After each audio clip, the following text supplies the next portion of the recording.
bandiraɓe on calminama on feewi on juurama yo Allah yoɓen moƴƴere o ayna en o reena en o suuro en o danda en garti e yewtidde e bandiraɓe men ɓe ganduɗa ɓe ko kamɓe goni rewinotoɓe oɗo page biteɗo Dialal Leñol Ba sikki ara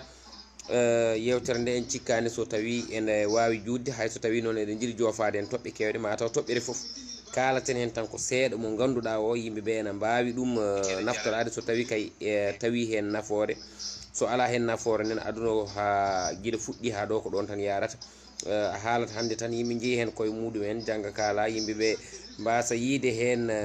koye muɗumen ɗum ɗon noon sikki ala on jeewnama no feewi jewtidowo e moɗon o ko Abdousalam Ba Dialal Leñol caggal nde gartuɗen e fajiri hande o gartuɗen ɗum ɗon noon eɗen jiiɗi yewtidde e bandiraɓe men kala ɓiɓɓe fulɓe kala ɓe ganduɗa ɓe eɓe tawe e nder Facebook hayɓe gona fulɓe ɓe eɗen jiiɗi haaldude e maɓɓe so ɗum ɗon no ɓenni bandiraɓe musidɓe tedduɓe tiɓe jiɗɗen yewtuɗo ko ɗeɗo gueɗe goho ko actualité politique kalten kono ma en kal radiation de capitaine Touré woni guittade gollal hankkadi ɓorama ha laaɓi nomination du général Moussa Fall kay ardina gendarmerie national discours Sonko hande tournée politique mo Macky Sall woni e wadde ɗeɗo gueɗe nayyi ɗe jiiɗen yewtu adi foof oɗo mo ganduɗa kañum woni capitaine Touré waɗedemo radje ɗum bettani hay goto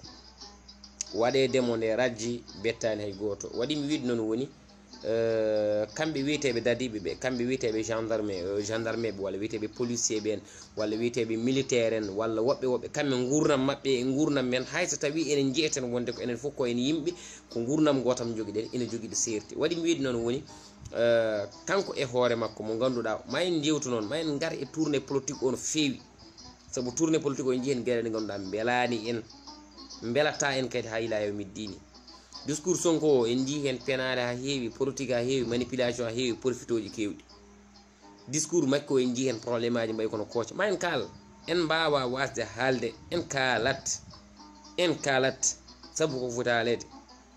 kala ko neɗɗo foti haalde so deƴƴi ɗum waɗi caɗele kala ko neɗɗo foti deƴƴude so haali ɗum addi caɗele wadde firti tan ko neɗɗo yo haal ko foti haalde ko fotani haalde ko yo accu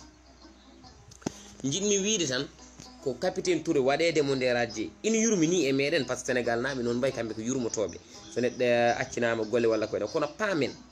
sa woni gendarme walla woni policier walla woni militaire aɗa foti jogade haqqillantagal pinal e gandal e humpito ngo ganduɗa ngo ɓen ɓe ganduɗa ɓe gonani ko gonɗa ko dañca gonɗon humpito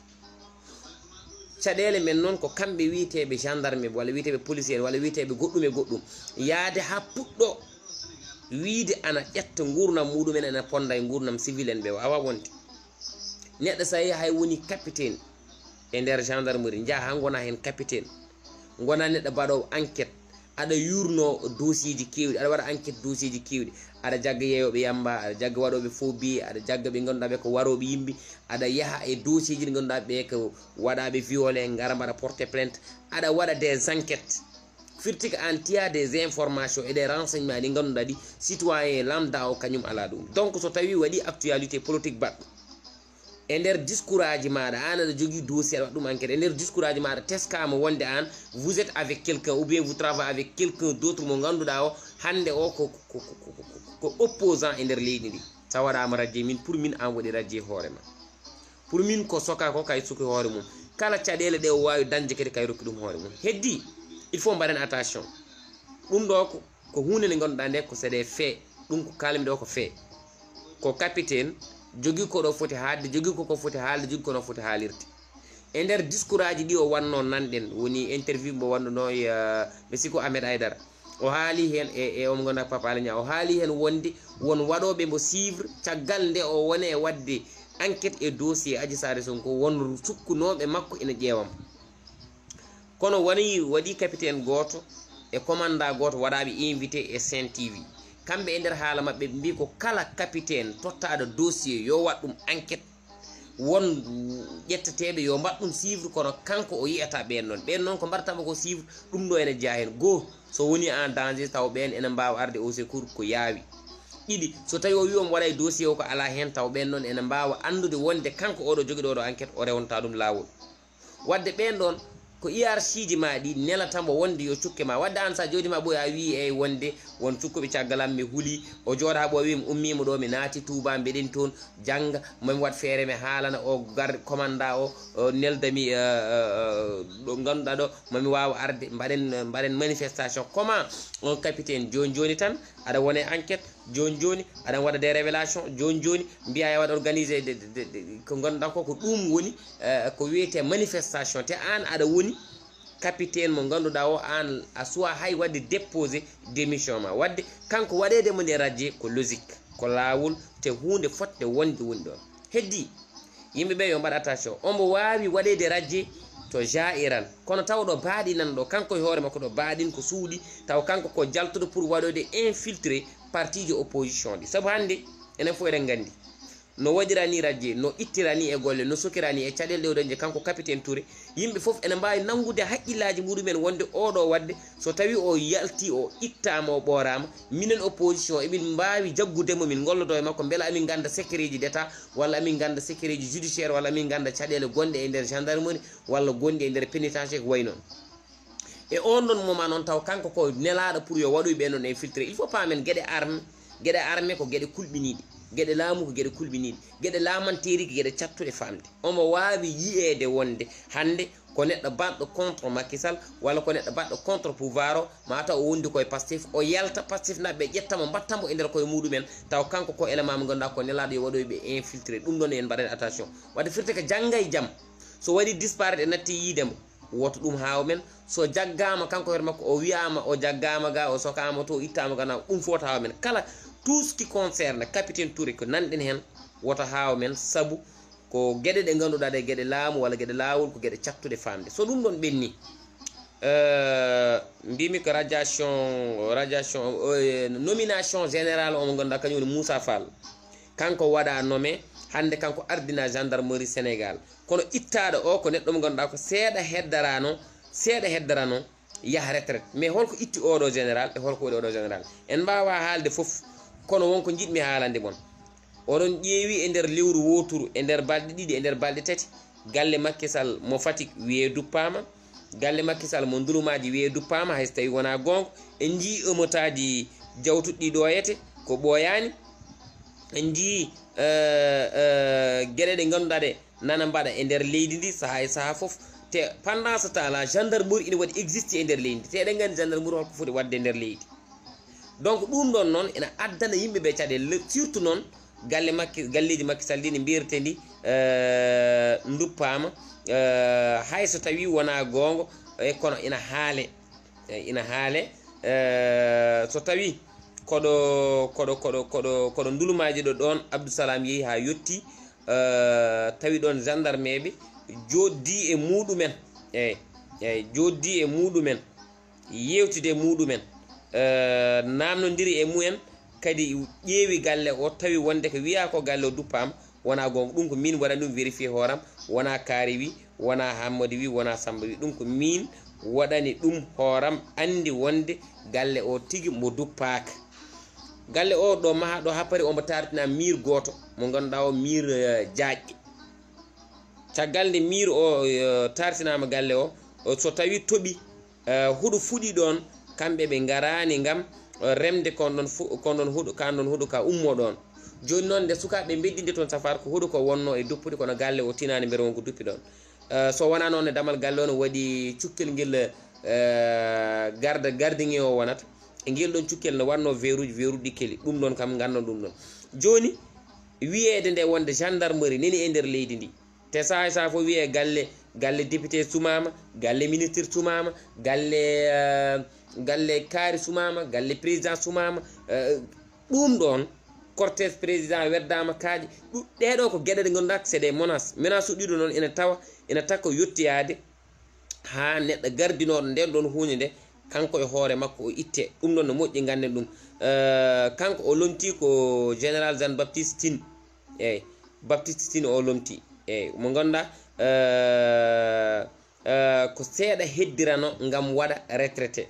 donc ko Moussa Fall lomtima Moussa Fall kañum hande ardi kañum woni nouveau haut commandant de la gendarmerie nationale kañum ardina gendarmerie nationale woni Moussa Fall oɗo Moussa Fall noon yimɓe ɓe nana kaala e muɗum gueɗe kewɗe mais c'est pas ça qui nous intéresse nous ce qui nous intéresse woni sécurité leydi ndi pamen tan wonde so tawi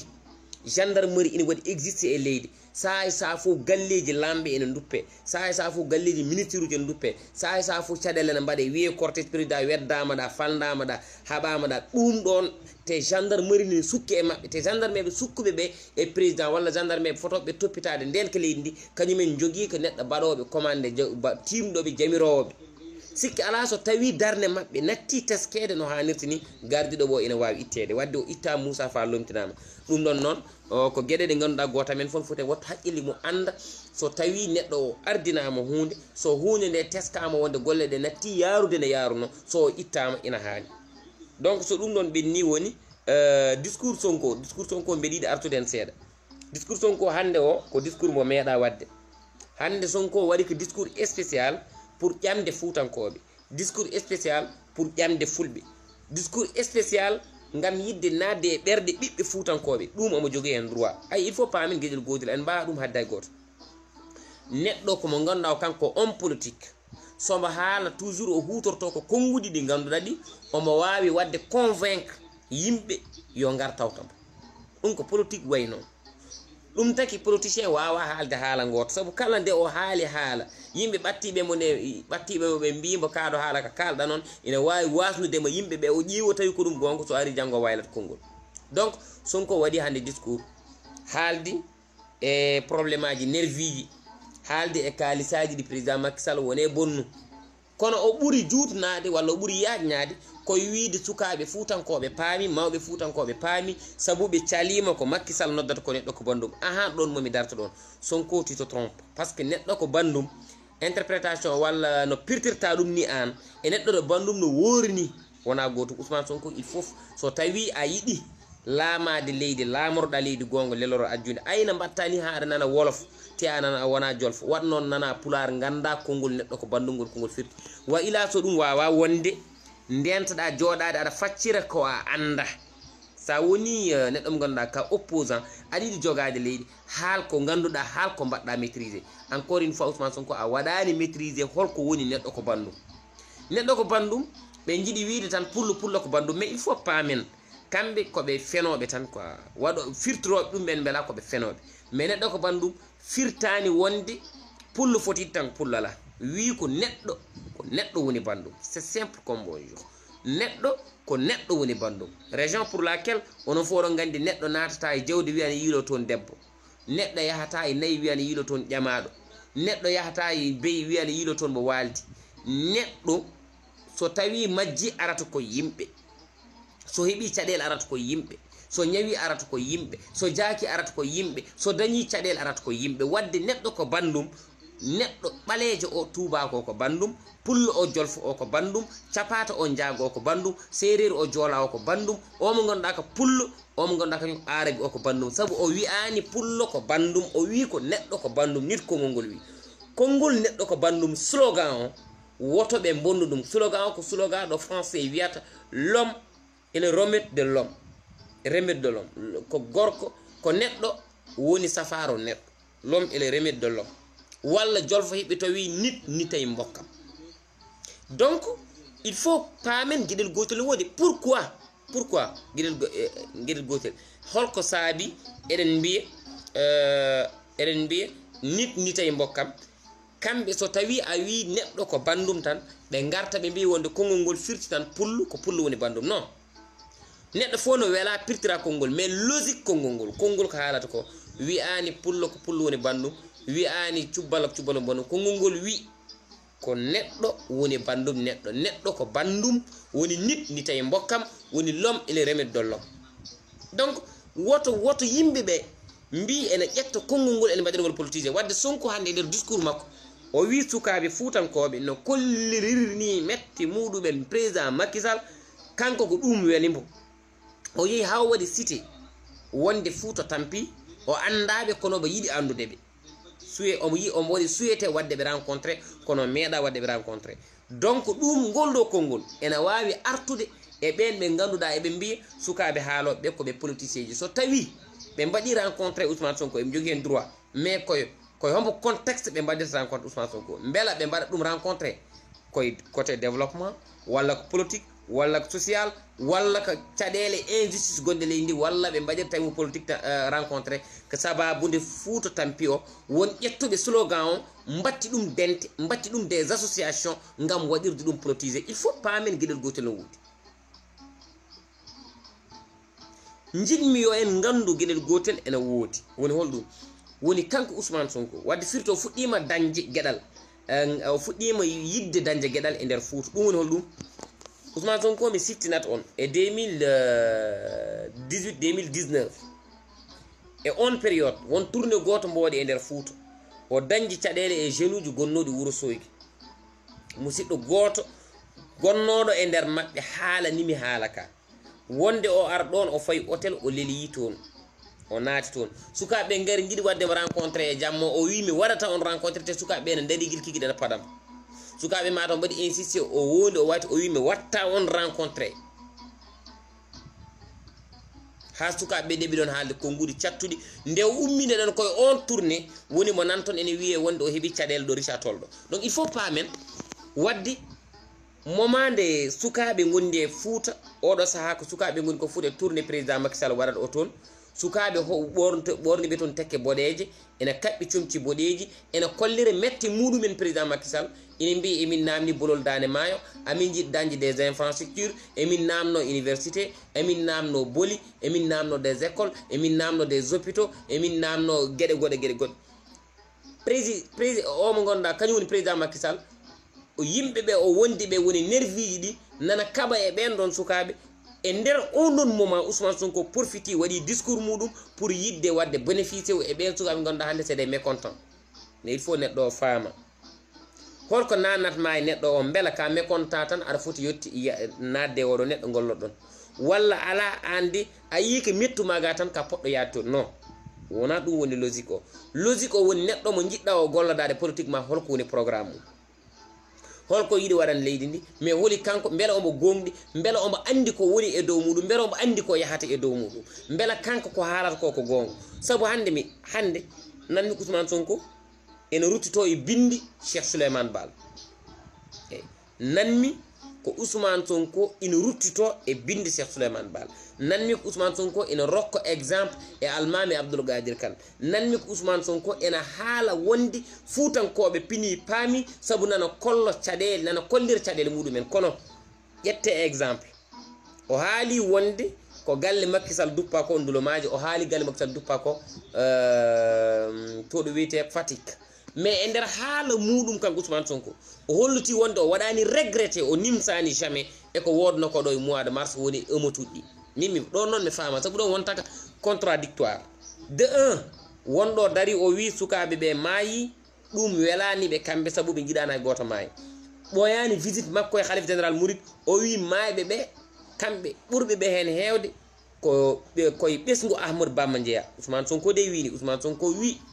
danaka ñidde ci mbirmi sax ay ci njabootu Ahmadou Bamba lañ bokk ci njabootu Serigne Touba lañ bokk mais comment ça donc qu'est-ce qu'il veut dire par là ko yiɗi wiide o yiɗi wiide men mayɓe ɓe foof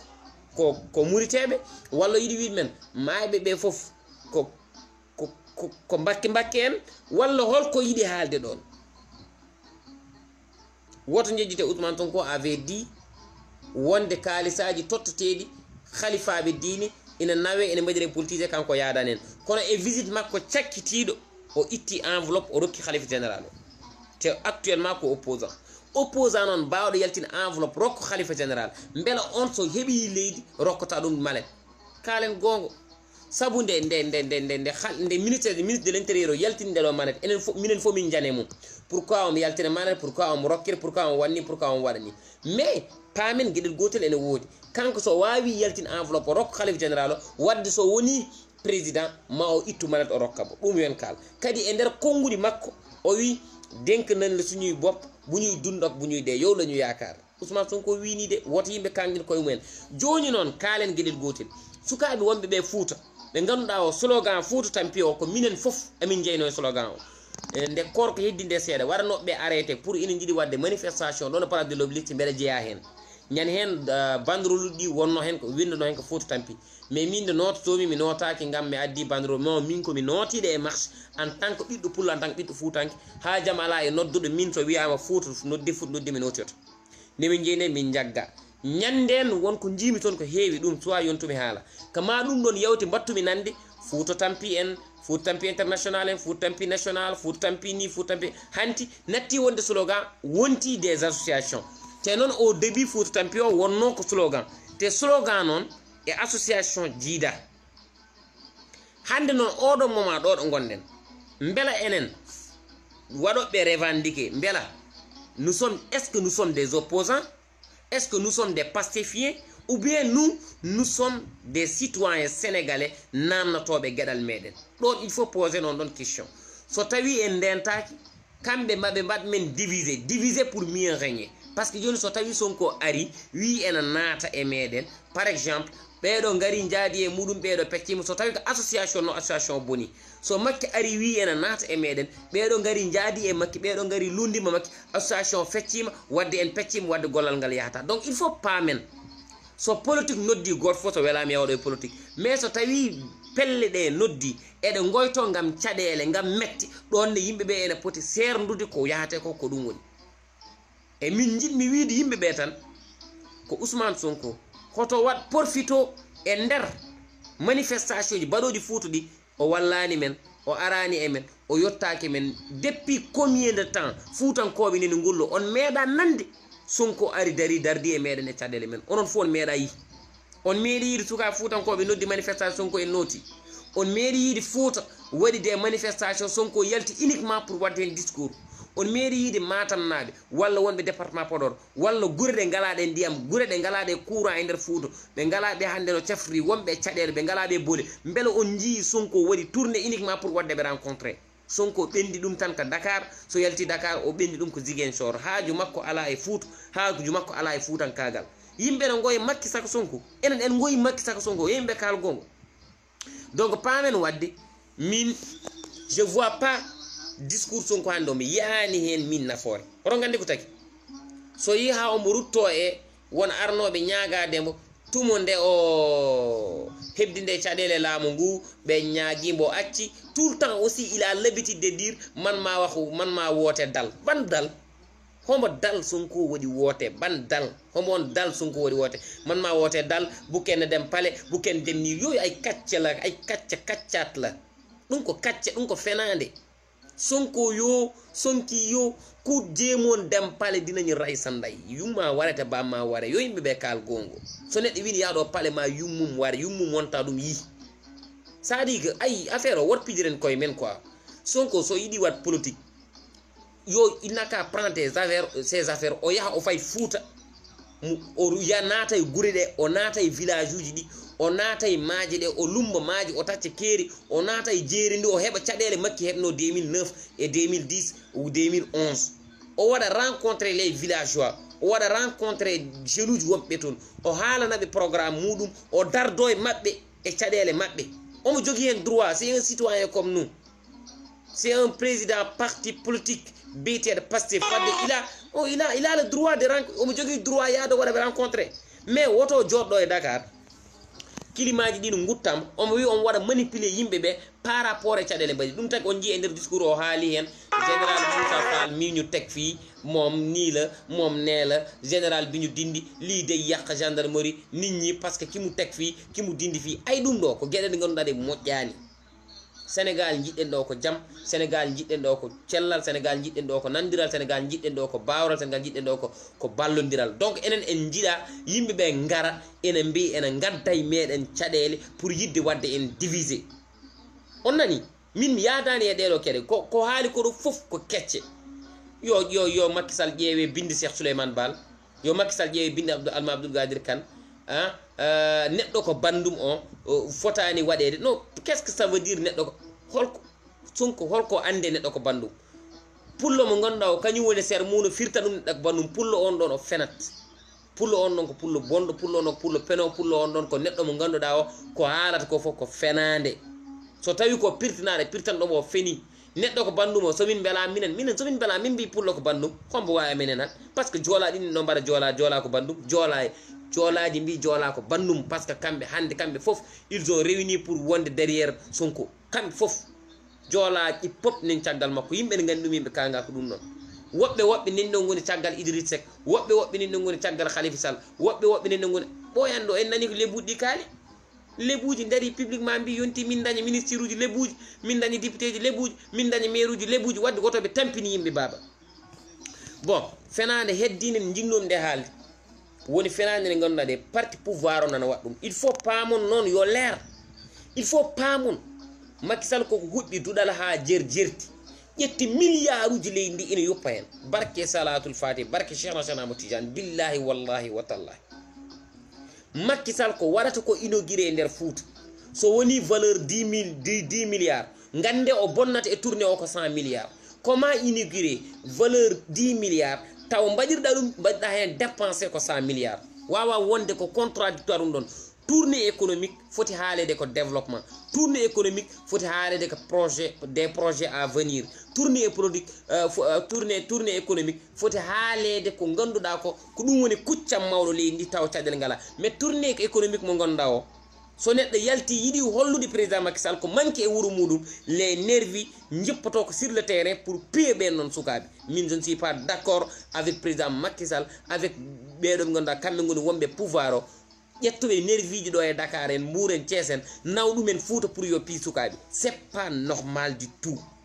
wona lawol yoɗani yuɓɓani rewani lawol te wona hunde nde ganduɗa président Macky Sall fonno ɗum wadde nerviji ɗi ɓe gañi sukaɓe e nder Fouta ɓe piyiɓe ɓe pettiɓe ɓe lappiɓe te wona logique il faut que président Macky Sall e hoore muɗum o waɗa feere o anda hunde wotere ene woodi ay Fouta hande so président Macky Sall heeɓi toon caɗele ka Allah de ina wawi taw kay hoddiri kono billahi wallahi wa tallahi leader uji politique ɗi o fawji nder Fouta ina jeeya e rokku ɗum ɗon probléme par ce que politicien fotani hollire arrogance makki eɓe gollotto eɓe jiiɗi hollirde arrogance eɓe jiiɗi hollude wonde minen amin cuusi walla amin mbawi walla minen komin beela tan min mbaɗata donc yo yimɓeɓe paam gueɗel gotel no woodi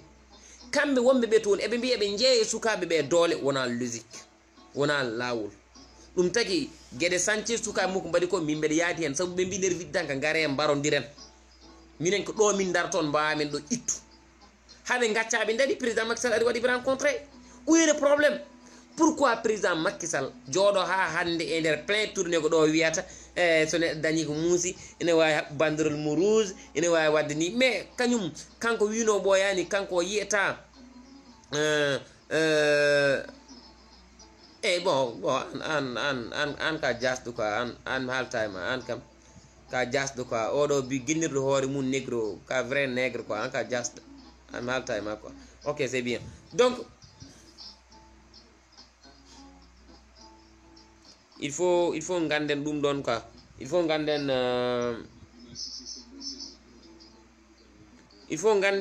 gueɗel gotel ene woodi gueɗel ngel woni mbeɗa yiɗi yo en gandu gueɗel gotel ayi nerviji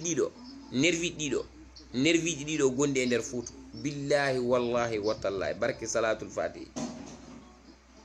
kala ko président Macky Sall bonara hande kamɓe bonnani ɗum oɗon gandi tagi wiɗen kala ko Macky Sall bonara kamɓe bonnani ɗum sabu so tawi en jahata hande ha enen e koye meɗen ko enen darato eɗen jii yimɓe enen gara enen naata e nder diwnuji men ene piyi sukaɓe men pour tan kolliri metti muɗumen wona lawol min mi yadani yo neɗɗo duppude mi yadani neɗɗo yo bonnu mi yadani beddotoɗo cortège président Macky Sall mais min mi yadata jamais e ɗiɗo leader uji politique jortotoɗo sur le terrain ina nawa nerviji ene piyi sukaɓe ganduɗa ɓe mbiyani mbaɗani so wona ko kaɓɓi des brageant rouge pour namnade droit muɗumen e leydi ndi neɗɗo jogui droit namnade pom waɗaka wuuram jogui droit namnade min wuuro amen ala bulol neɗɗo jogui droit namnade min ɗo konmi ɗo min cafraki min jogui probléme safrade neɗɗo jogui droit namnade min ɗo gonmi ɗo neɗɗo jogui droit namnade min ɗo gonmi ɗo minen min ngala dispensaire minen min ngala hôpital minen min ngala ɗum ɗum neɗɗo fof no jogui hen droit mais comment joni kala jaltuɗo ina haala metti muɗum ina namno droit muɗum ɓe ngara ɓe mbima an a fotani darade e dow tali o. est ce que route national o jeeyi ɗum ko président? est ce que route national jeeyi ɗum ko ɓe ɓe ganduɗa kamɓe ngol leader uji politique? est ce que c'est interdit darade e dow tali hollire mette muɗum en tant que président nana ara? ɓe kaali e téléji, ɓe kaali e whatsapp uji, ɓe kolliri ɗum e réseaux sociaux ji, ñande fof ɓe jalta mbaɗa des manifestation. président Macky Sall wi yiyataɓe nanataɓe. président Macky Sall ƴetti cortège muɗum ina yaha Fouta, kamɓe eɓe jogui droit darade e tali o ɓe kolla ɗum metti muɗumen, mais taw wondani e violence. te kamɓe hewɓe hen mbaɗani violence, darino wurtoɓe ɓe ko mbaɗi violente. mais président Macky Sall yaltuɓe puɗɗi hollir pancarte uji ɓe waɗɗe mbiɗumen yoɓe tellin. mais pour quelle raison? hoɗo démocratie woni, hoɗo liberté d'expression woni, hoɗo droit, hoɗo liberté? mais baba kalen gongo. woto ɓe gonda eɓe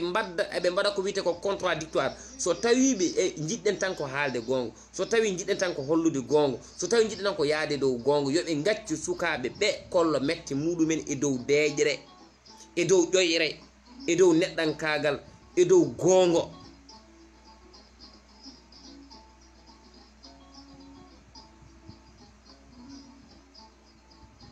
a jaraman fi Amadou Sow. donc min ko ɗum cikkumi, min cikkumi sukaɓen poti accede kollir droit muɗumen. kanta noon président Macky Sall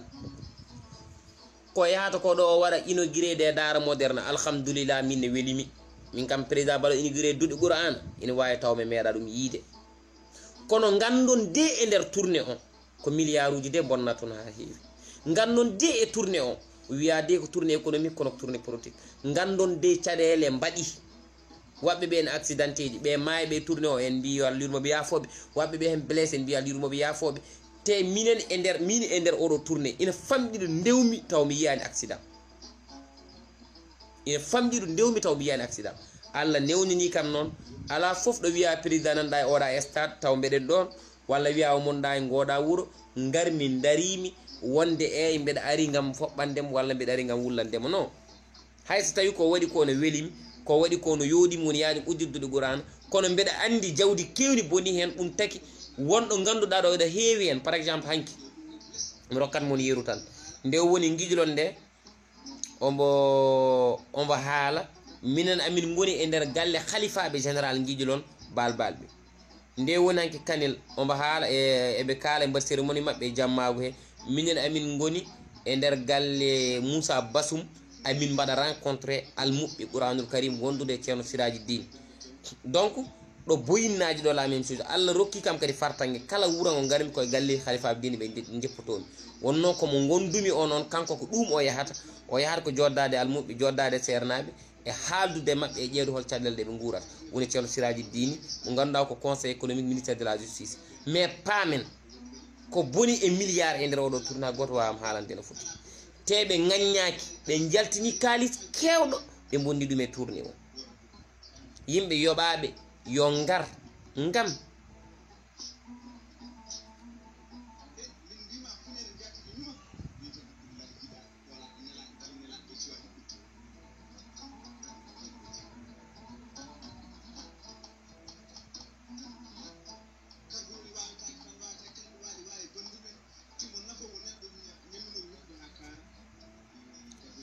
pour paamen tan gueɗel gotel no woodi. min mbeɗa yiɗi yen gandu alhaali goto ene woodi. alhaali goto ene woodi. woni holɗum? woni ɗo ɗo gonɗen hande ɗo ɗo jaareɗen hande ɗo, eɗen jiiɗi président Macky Sall hetto sukaɓe Fuutankoɓe. ayi min cikkan mbeɗo sukaɓe, billahi cikkanmi kay goto ɓurani ɓe yidde président Macky Sall. waɗi mi wiide noon ko mbeɗa andi sa yiɗi président a haalanat ɗum gongo, sa yiɗi président a hollat ɗum mette ma, sa yiɗi président a hollirat caɗele ma. so président ono wawi ma safru caɗele ɗe, so wawa an kam tawa waɗi ko poɗɗa wadde. kono paamen tourné o ha gasi ko politique. en jii cortège Bougane Gueye Biyaɗa waɗama attaqué ɗo hoore fonde ɗo. c'est pas la peine, c'est pas la peine d'attaquer des cortège yo président yo, cortège Bougane Gueye yo, cortège Bamba Dièye yo, cortège Sonko yo, jarani. ko yaade ena wara walla no feewi walla no letto woni jarani, woni hanani. kono noon wawa hen wasde wodde. so tawi joni nerviji Macky Sall ɗi won wonɓe nder to ko waɓɓe contre programme Macky Sall ina jaha ene mbaɗa des gestes ɗe ganduɗa ne wawi addande Macky Sall probléme wadde ɗum ene wawi tagde cortége uji opposant ɗi waɗa attaque ɗum ne ganden ɗum ɗon mais ko ɓuuri labde tan ha woni gonga woni président Macky Sall ko président Sénégal fof Fouta koye nder Sénégal jeeya wonɓe ɓe toon c'est des citoyens sénégalais président Macky Sall so tawi ene yiɗi yo programme mum rew lawol yo heɗo leader uji yo heɗo militant uji muɗi de mais yo heɗa citoyen ji ɗi yo heɗa ɓiɓɓe fuutankoɓe ɓe yo wattu haqqille e neɗɗo goto dartoɗo no hollire mécontente muɗum neɗɗo ne jogui droit hollire metti mum neɗɗo ne jogui droit haalde caɗele mum hayya saabi Allah président Macky Sall saɗa wawi safru sa wawa haaldu e tambiɓe sécurité ma waɗoɓe recruté nerviji ɗi ne gadda ɓe gam yo mbaɗma sécurité haalde mabɓe wonde nerviji ɗi golloto ko golle ha gaɓe nerviji golloto ko golle fuyɓe nerviji golloto ko golle yimɓe ɓe ganduɗa ɓe jeeyata nanata so wona fiide so wona lettude ɓeɗo bonnat caɗele ɗum ganden ɗum ɓeɗo gaddat caɗele jiɗmi wiide ɓeɗo gaddanta ma tan ko probléme gitta e haqqille ma an e militaji mon gittone haqqillaji mon ɗeɗo gueɗe ɗe ganduɗa oɗon kalade ayi ɓeɗo sukaɓe wonde fulɓe ɓe sukaɓe fulɓe wonɓe Fouta son mbi oɗon nangaɓe comme des ennemis on punti koye mon son mbi oɗon nangaɓe comme yimɓe yiɓɓe hande bone on punti koye mon ɓeɗo ko joguiɓe caɗele tan kolliri ɗum ɗon ko lawol leydi ndi waɗama leydi démocratie leydi ndi addanama ko wiyete liberté d'expression leydi ndi totti neɗɗo fof droit muɗum neɗɗo fof no jogui droit haalde metti muɗum baba kono kollirɗe metti mum fof fiya billahi wona wiyawi komi jiruɗo yitiram yimɓe ɓe ganduɗa ɓe ala ko mbi ala ko mbaɗi so wona darade jogo banderoluji rouge jogui pancarte uji muɗumen gulli hen bindi hen caɗele muɗumen nerviji gari mbi ɗumen on ngala droit darade ɗo saabu onon vous êtes des mécontents onon on gona on jiiɗa Macky Sall walla on gondan Macky Sall onon jiɗɗon ko wadde revendiqué umme ɗon président Macky Sall so tawi aɗa yiɗi gonga andu fenade nana waɗe e nder laamu ma so tawi aɗa yiɗi Fouta andu fuutankoɓe nana lepte e nder laamu ma saɗa wawi naf fuutankoɓe saɗa wawi wallu fuutankoɓe sa wawa addude nerviji e nder Fouta ɗum wona solution ɓeɗo fuyɓe ɓeɗo hangaɓe ɓeɗo ɓe ganduɗa ɓe hen goto foof hayso tawi wona koko huuɗa wondani duwaw saabu gonduɗo e duwaw wona meccal ɓe mbaɗata ngal meccata ɓeɗo gona garde rapproché ɓeɗo ɓe gona sécurité présidence ɓeɗo ɓe gona ɓe ganduɗa ɓe formaɓe ɓeɗo ko yimɓe fuyɓe tan ɓe joguiɓe doole tan to président Macky Sall ara yaade ɓe dokke kalisal seeɗa mbiye gaare piye yimɓe mbawa communication kaldata haqqille ganda hay dara c'est des nervi tan ina mbaɗa ko beela ɗum ɗo moƴƴani bandiraɓe moƴƴani ɓeɓe gañata ɓeɓe piyata ɓeɓe leptata ɓe yayiraɓe nen hen babiraɓe nen hen miñiraɓe moñiraɓe kawiraɓe nen hen wadde wona yoɗani président Macky Sall ko heddi ko ganda président Macky Sall wadde tourné économique e bonnude kalis yadata baɗowo tourné économique bonnata jawdi wona wiya wi aɗa andi leader uji département Podor e région de Matam jaltini milliard uji kewɗi bonni ɗum e garangal ma toon te hen goto foof ɗo jeeyaɗo ina waɗi caɗele ɗe fonno safru safrani ɗo yo laaɓ goto e mabɓe foof ina waɗi probléme mo ganduɗa o jomum yiɗum ene fonno safru safrani walla bo kalana amen gonga président Macky Sall beela ko an yamiri saɗa ara yoɓe bonnu jawdi kono soɓe jii caɗele nder localité ji mabɓe wotoɓe mbaɗ Allah jarama Farba Ngom jarama e hôpital mo ganduɗa o waɗama ɗon ɗo Agnam ɗo fuutankoɓe beltima fulɓe beltima mbimi noon ko fuutankoɓe beltima fulɓe beltima Sénégal fof weltima so député ji e maire uji fof joguina ngal ɗo jaɓɓal tawanno en jalti probléme tawanno en paari e caɗele mi salmodirani mum mi joddaki e mum mi yiyani ɗum mi anda ɗum o andaka so andi kam koye ɗi vidéo jo andi min somi andima gandu momo koye écran mi yimbo wona goho wona ɗiɗi kono yimɓeɓe yo tinna yo tinna yo tinna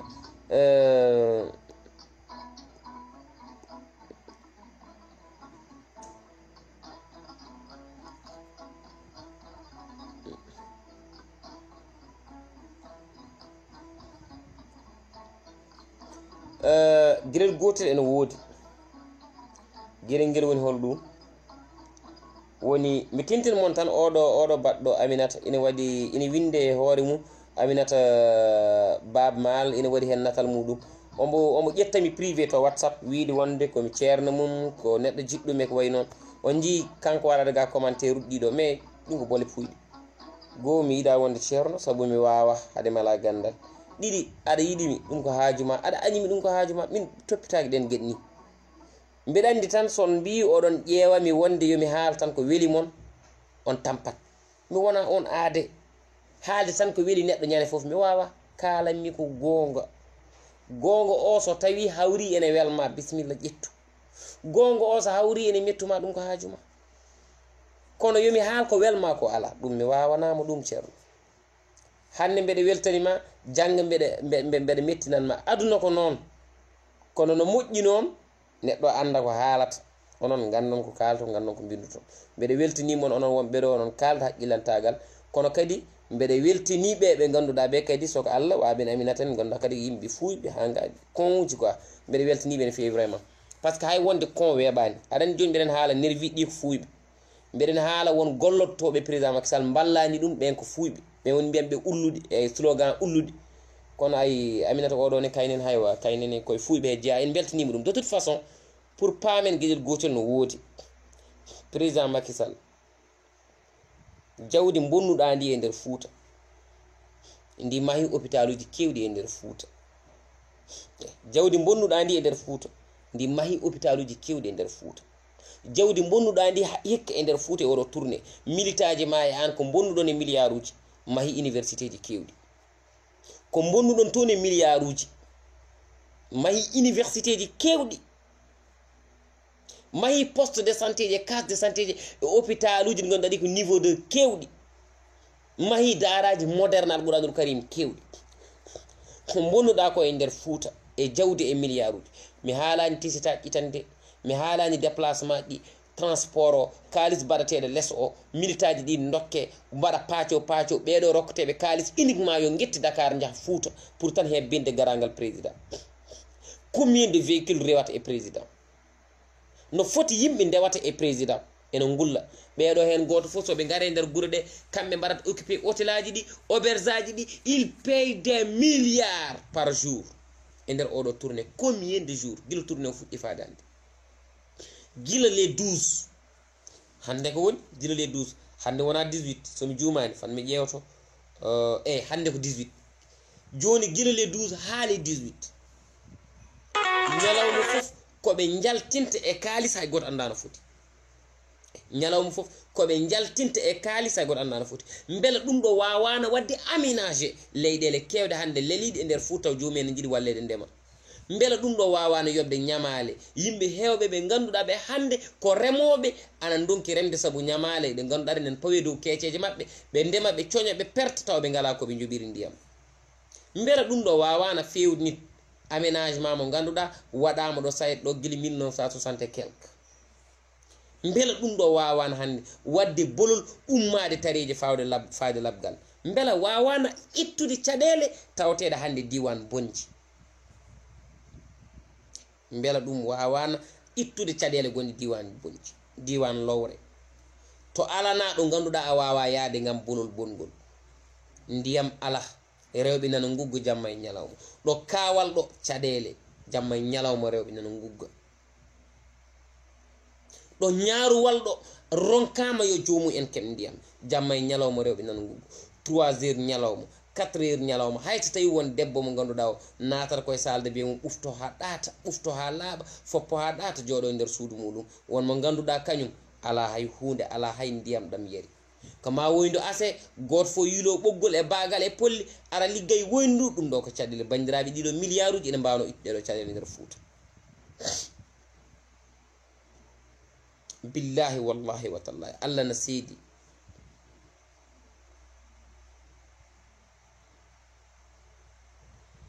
gueɗel gotel ene woodi woni enen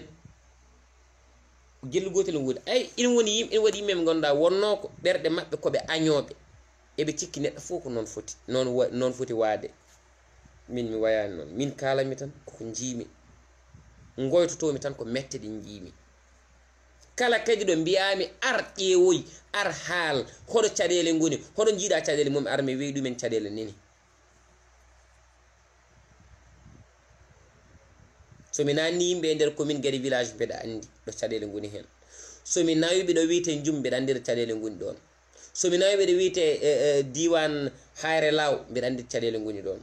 somi yaari noon ha mi naati mbimi dungo hami ari yiɗo wiite golleren madide jaɓɓen somi yeehi haɗa wiite hande diwan hande Wourossogui golla mi yi hande ɗo wiite diwan Kanel mbeɗa andide probléme aji ndi wuri ko waɗete ko nana waɗe ko waɗte ko nana waɗe eyyi ko waɗete ko nana waɗe kono ko waɗaka ko ɗumen foti haalede jawdi ndi ɓe jogui ndi ko jawdi meɗen kaalisaji ɗi ɓe jogui ɗi ko kaalisaji men so tawi ɓe mbawi bonno milliard uji e yeeso meɗen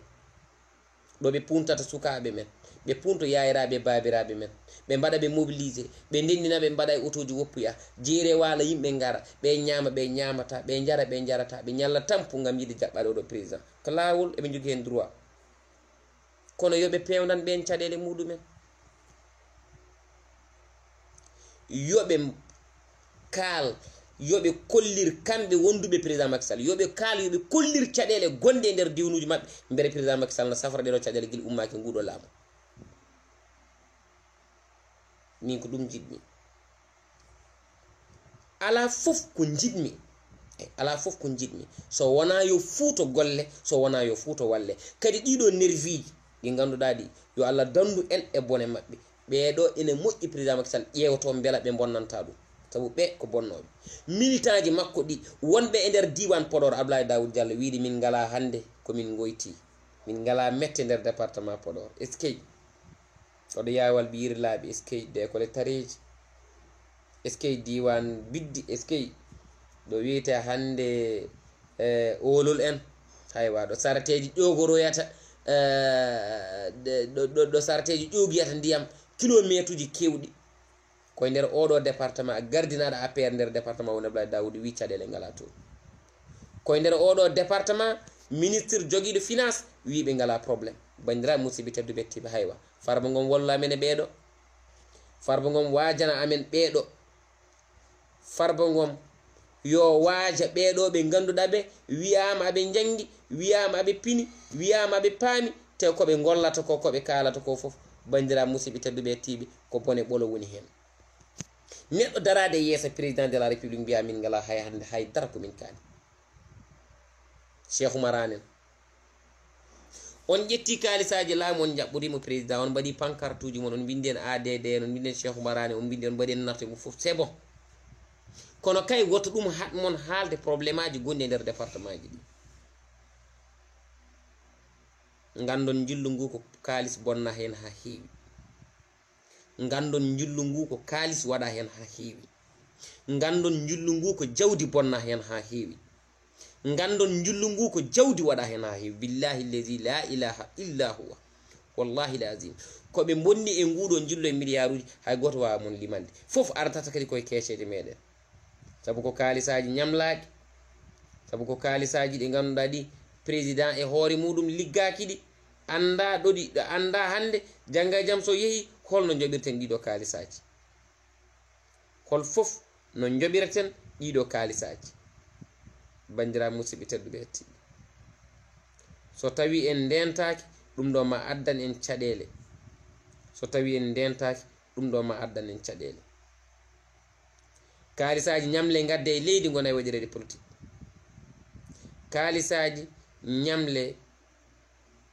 gadde e leydi gona e bonnire gadde e leydi gona e bonnede e yeesa yimɓe ɓe ganduɗa ɓe hande nana gondi e caɗele bandiraɓe musidɓe tedduɓe hettiɓe beela ko ɗum ɗo woni ko nafata leydi beela ko ɗum ɗo woni ko ganduɗa ko ena nafa leydi ɗum ɗo nafani leydi ɗum ɗo wallani leydi te président Macky Sall watten haqqille muɗum ha tengti noon ɗo mbimi ɗo wonde yoɓe ndenta e yoɓe ndenta yoɓe ndenta yoɓe ndenta wiide ena jokko e addude ɗiɗo nervije e nder Fouta bandiraɓe Fouta nervi ala toon place Fouta ala toon place nervi ala place Fouta jiɗmi wiide son ƴeewi nervi ɗi so wona koɓe bonnanta oɗo président Macky Sall haydara koɓe pewnanta ɗum te fof kala koɓe bonni e kalis artata koye dow keeceje men no musidɗo wiiri ni enen hay goto wawa yaltinde e haala meɗen ngam eɗen gañi neɗɗo baɗɗo ɗum fof ko an wela waɗi ɗum kono wona enen ɓurɗo men yidde kadi oɗo président lamiɗo leydi ndi wodani ɓurɗo men nafdemo walla walludemo wodani woodi kay ko ɓurɗo men ɓattademo e ñamde kalis e dow riba e dow fenade e haalde fenade minen min mbawa haalda goto fenade ceerno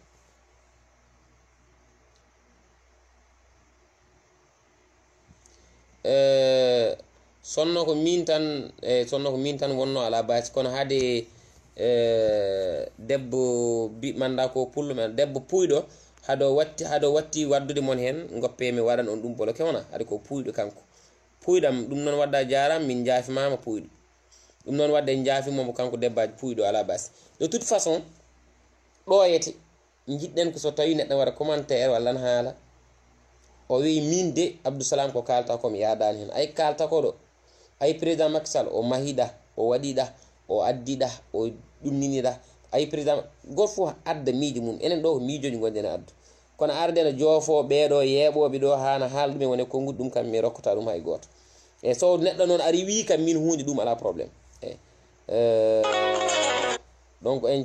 calmini bandiraɓe yeeɓoɓe men ɓe foof en jii Mamadou Ibrahima Ba en jii ɗum omo jeeya e rewdiɓe yewtere nde Amadou Sall ne jeeya e rewdiɓe yewtere nde Acca Feeling ne jeeya e rewdiɓe yewtere nde Abdou Sall Latif Bannor ko noon calminirten bandiraɓe men ganduɗa ɓe ene jeeya e wiyeteɓe Demba Ba en Demba Ka en noon calminirten Mamadou Diali en noon calminirten dendagal bandira Abdoul Sow en dendagal bandiraɓe ɓe ganduɗa ɓe hande nana ndewidi walla nana ndewido yewtere meɗen Abdoul Sow mi salminimon feewi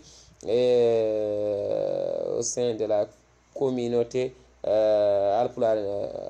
wallahi haali gonga Abdoul Sow a haali gonga a haalama waɗi fayida Haroun Talen Haroun Sow en vraiment Mamadou Ba en onon foof mi salminimon no feewi mi juurimon kadi mbeɗa namno mbeɗa ko jaam ɓolo woni to gonnon mbeɗa wiya on kadi yo Allah waɗan on jaam Allah ayno on reena on suuro on danda on gandon ko min e moɗon gondi jamma e ñalawma ko kalten ko miijo men ko kalten ko yiyande meɗen ko kalaten ko ngam yo président Macky Sall fewndu ngam yo leader uji makko walla militaji makko militant uji makko ɓe gollottoɓe yo mbattu haqqille e fuutankoɓe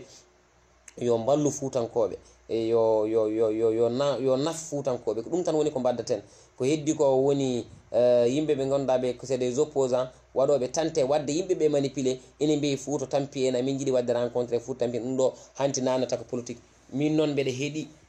mbeɗa ndaara wonko jiɗmi haalde ha heewi ko faate gueɗe Fouta tampi en wonɓe hen ɓe haaloɓe jamma e ñalawma ɓe wonko jiɗmi haalde e gueɗe ɗe kono noon ɗum mi haalata ɗum gaga rencontre maɓɓe Sonko waɗani walla ha mi suwa laaɓede mbere eɓe gollodo Sonko walla ɓe gollodaki Sonko saabu slogan wonko ummin ɗum pelde ɗe wonko wadde so tawi hande en darima eɗen kaala yoga e gueɗe walla eɗen mbaɗa yoga e gueɗe ɗum ɗon min mi yatta hen mi salminimoɗo mi juuri mon yo Allah waɗan en jaam